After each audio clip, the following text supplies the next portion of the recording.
আসসালামু আলাইকুম। আমার নাম মোহাম্মদ রিপন হোসেন। আমি আসছি ডেমরা সারুলিয়া থেকে। আমার দেশের বাড়ি বরিশাল জেলা, মেহেন্দিগঞ্জ থানা। তো আমি প্রায় 1 মাস যাবৎ কোমরের ব্যথা নিয়ে ভুগতেছি। আমার ব্যথাটা প্রথমে কোমরে ছিল, কোমর থেকে পরে আস্তে আস্তে ব্যথাটা বাম পায়ে চলে আসে। অনেক রকমের ডাক্তার দেখাইছি, দেখানোর পর এমআরআই করার পরে অনেকেই বলছে যে এটা অপারেশন করতে হবে। গ্রিন লাইফ মেডিকেল কলেজে একজন ডাক্তার দেখাইছি, উনি বলছে যে আমার মাঝে একটা রিং বসাইতে হইব আর সার্জারি করতে হইব। তো ওই জায়গায় বিশাল অ্যামাউন্ট খরচ, এই জন্য আমি আর ওই জায়গায় যাইনি। পরবর্তীতে আমার এক ম্যাডাম আছে, এইচআরের ম্যাডাম, ওনার নাম হইল রসনারা ম্যাডাম। ওনারে ফোন দিলাম যে ম্যাডাম এই ব্যাপার, এখন আমি কি করতে পারি? টাকা তো ওই জায়গায় অনেক লাগবে, গ্রিন লাইফে এত টাকা তো আমার পক্ষে সম্ভব না।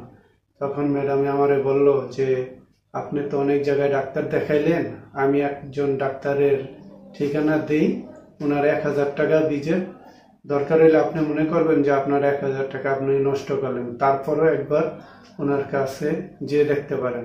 পরে আমি বললাম বলেন তো দেখি, যে ওনার নাম হলো doctor Yakub Ali, laser surgeon. আমি ওনার কাছে একদিন গেছিলাম আমার সমস্যার জন্য। তো উনি আমারে বলতেছে যে আপনার আমি কয়দিনের ওষুধ দিই, দেখেন খেয়ে কি হয়। পরে আমি হেসে দিলাম। হেসে দেওয়ার পর বললাম যে স্যার, যত জায়গায় আমি গেছি সব ডাক্তারই বলল যে এটা আমার অপারেশন করতে হবে, আর আপনি বলেন যে ওষুধ খাইলে সেরে যাবে। যাক, আলহামদুলিল্লাহ, এই প্রথম শুনলাম আপনার মুখে এমন কথা। তারপরে ওই ম্যাডাম, এই ডাক্তার সাহেবের ওষুধ খেয়ে ভালো হয়। হওয়ার পরে ম্যাডামের পরামর্শে আমি ইস্কাটনে এই স্যারকে দেখাই।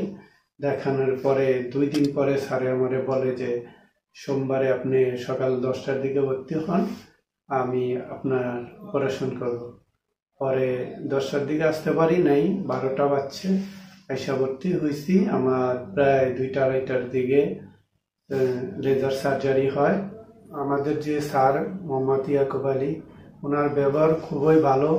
প্রথম দিন দেখা করেই ওনার সাথে বুঝতে পারছি যে আমি ওনার দ্বারা ভালো কিছু চিকিৎসা পাইতে পারি। উনি যেভাবে ব্যবহার করছেন, আমি অর্ধেক সুস্থ হয়ে গেছি। ওনার ব্যবহার দেখে আমি মুগ্ধ।